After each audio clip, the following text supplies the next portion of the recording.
Hello, I'm Sarah. This is Hardcover Hearts, and this is my week of reading wrap-up where I talk about the books that I read this week, what I'm currently reading, and then potentially could read next week based on my mood. So I just filmed a video earlier this week, kind of doing my wrap-up, and want to start to get into this new rhythm and schedule, so I'm going to do this today. Today we had a day off from my job, which was absolutely delightful, and I got my COVID booster, so quite excited by that, obviously. So let's get into the books while I'm still cognizant before the booster kind of takes its effect and knocks me out. Okay, so the first book I finished, this was Women of Troy. This is the second in Pat Barker's series, where she reimagines the Iliad from the perspective of women. Now, I think that this was a more introspective, quieter, actually more woman-focused than her first, which was The Silence of the Girls. In this story, we center on Briseis, and she's kind of our main narrator as we go through this, but perspectives do continue to shift as they did in the first one. Opening, we have the Greeks in their Trojan horse, the gift for the Trojans, where they built and constructed this massive horse, and then they hid inside of it, and it was accepted into the compound, into the castle and the walled area, and hence the massacre happened, and the Greeks won the Trojan War. So we open with that as the setting, and then it's about how they're stuck in Troy because the gods have not seen fit to give them the wind they need to get home.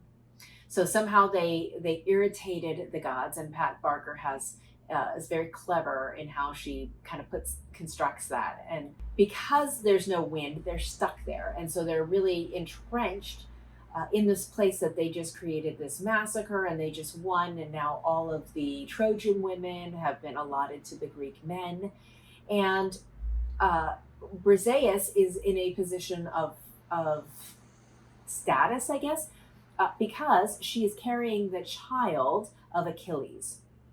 And before he died, Achilles married her off. And so she has, obviously a demigod's child growing in her, as well as status as a Greek wife. But she spends time with the Trojan women, and she's spending time and engaging with them. And that's where I think that this story really forms interesting portals into how these women are feeling about the trauma that they're going through, they're processing, watching the men dealing with this downtime, and even some of the women and their statuses that have changed because now they are no longer in power. There is a setup that I don't know very much about the Iliad, so some of this is familiar but not specific.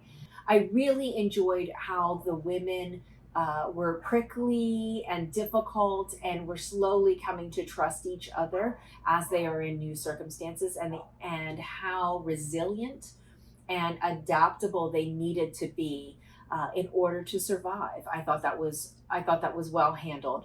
One thing I didn't really understand, I kept forgetting that Briseis is pregnant, and I think that was kind of a problem in the book, in that certain things happen, and I had to keep reminding myself that she's pregnant, and so her reactions didn't seem to be ones of a woman who is going to give birth. Whether, it's not necessarily like she's happy about it, but even then, and especially then, I guess we should say, childbirth was really dangerous, incredibly, incredibly dangerous.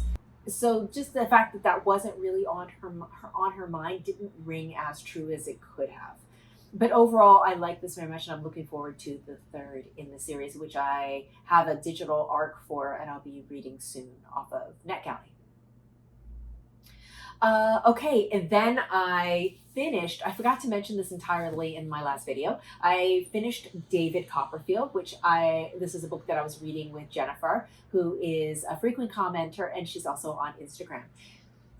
This is just a delightful, delightful story. So, as he said, Charles Dickens himself recognized this to be the gem of all of his books.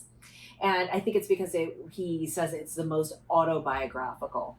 And in here, we really have a full life story, first person account of his life, of David Copperfield. What makes this book so great is not just the themes of moral maturation and found family, and growth out of naivete from kind of making assumptions about people and following wrong paths, but and actually not being allured and following the thing that's most exciting, but something that's true and solid, maybe quieter, maybe a little more boring, part of that emotional maturity. It's the cast makes this so unique, and the cast has really interesting little bits where familiar phrases, people will have like a tick, and that tick will be done over and over again. Uriah Heep with his kind of slithering motions and slimy hands, and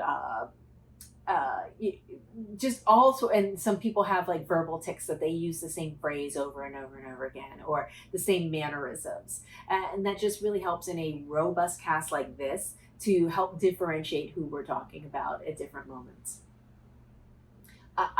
There are two things that really stuck out for me though with David Copperfield.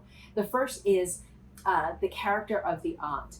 Jennifer really picked this out first. Was she is almost a feminist prototype, really strong-willed, very opinionated, but says her mind, lives the life that she wants. She supports a male friend of hers who is having some mental breaks and mental issues, or it could be personality. It could just be the way he is. But she seems to be a very strong-willed, strong-minded, and independent woman, which is fantastic. What the other piece that I think is so revolutionary for this time period is that he has a masterful comprehension of the type of slow gaslighting terror that exists in domestic abuse.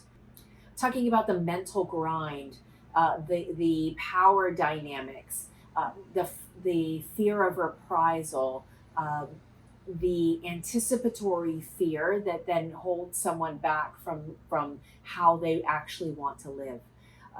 And this is specifically shown in his mother's relationship with his stepfather and his step aunt.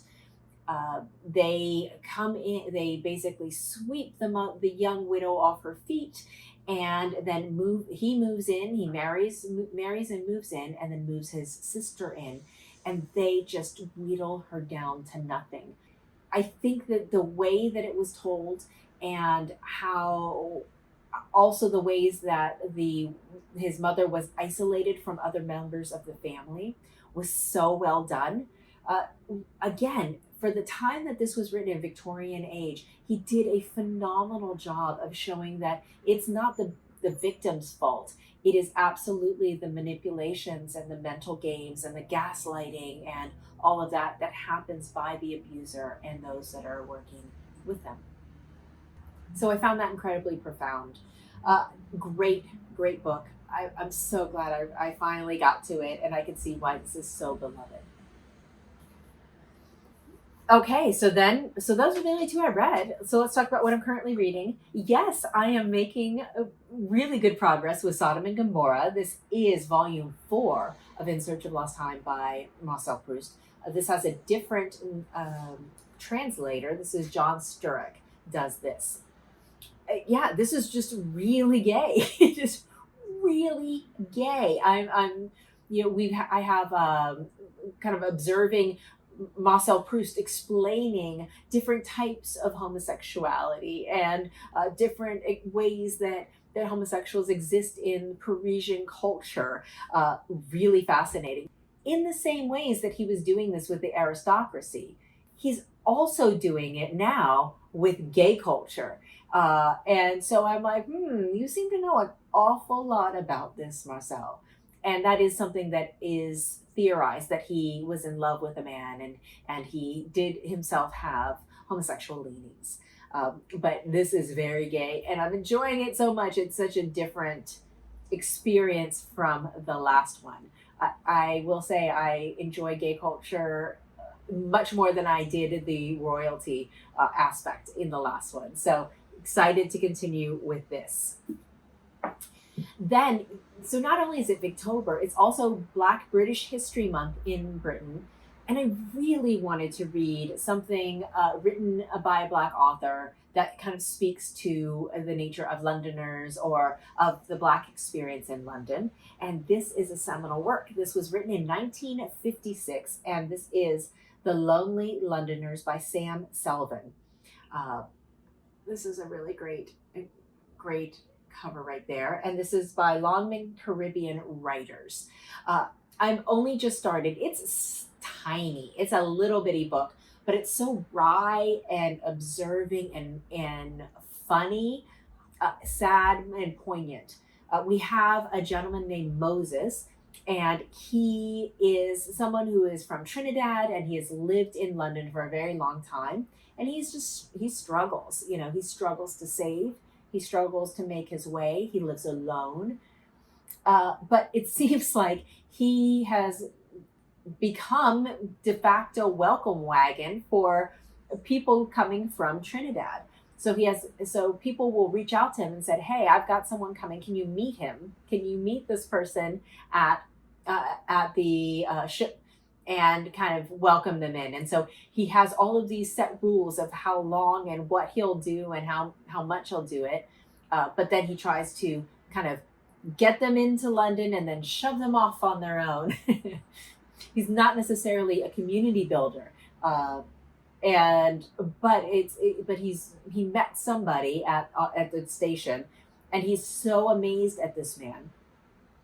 This man's like basically feels like, I can think of the tarot card, the Fool, someone who just kind of blindly just steps into their new world and their new life. He gets off the boat. He barely has any money. He lost some on the ship. He doesn't have any cigarettes. He doesn't have any rum. He doesn't have any of the things that he would have been expected to bring into London from Trinidad. He also doesn't have the right clothing. So he's dressed as if it's summer and it's the middle of winter, and he's not at all bothered by this. He's not cold at all. And so there's this sense of him as this kind of gentleman who just kind of stumbles through life, and life just, the road rises up to meet him, and somehow he's taken care of. I'm really curious to see how this relationship develops and what ends up happening to these characters. And I literally just started it, so really enjoying it so far. Then I mentioned before, I didn't get any further, in The Man Who Died Twice. This is the Thursday Murder Club, the next edition in it. So this is the second, by Richard Osman. It's off to a bang, but I haven't made any further progress. This is set in a retirement community, and there's a very interesting group of adults, older people who somehow have gotten into trying to solve some crimes together and have become bonded and become friends through that. And then Leo and I are reading Bewilderment together. This is on the Booker shortlist, so we shall see next week if it wins. So I would love to finish this by then. I'm about to jump into this. I just got back from running some errands today, so I will jump into it. But other than that, that's it. I think this may have been one of my shorter videos I've done in a really long time. I am going to be trying to compile my nonfiction November pile of possibilities, and then also novellas in November. I really love the pairing because nonfiction can be sometimes a little slow for me, but you match that with the pace of novellas, and I'm just, I'm in my zone. So looking forward to kind of pulling together some books, specifically books that I didn't finish for Shorty September that I have around. So that should be really, really exciting. And there's been some books that I've been holding for nonfiction November. So I will gather them this weekend and do a little video showing what I could maybe potentially possibly read. We'll see. So that's it for me for now. Thank you so much for watching. As usual, we're still in a global pandemic, not in the endemic state of it yet. Please, if you're out and with people, wear a mask, maintain safe social distance, wash your hands, don't touch your face, and if you have access to it, go ahead and get the vaccine. Thank you so much for watching, and I'll look forward to talking to you later. Bye.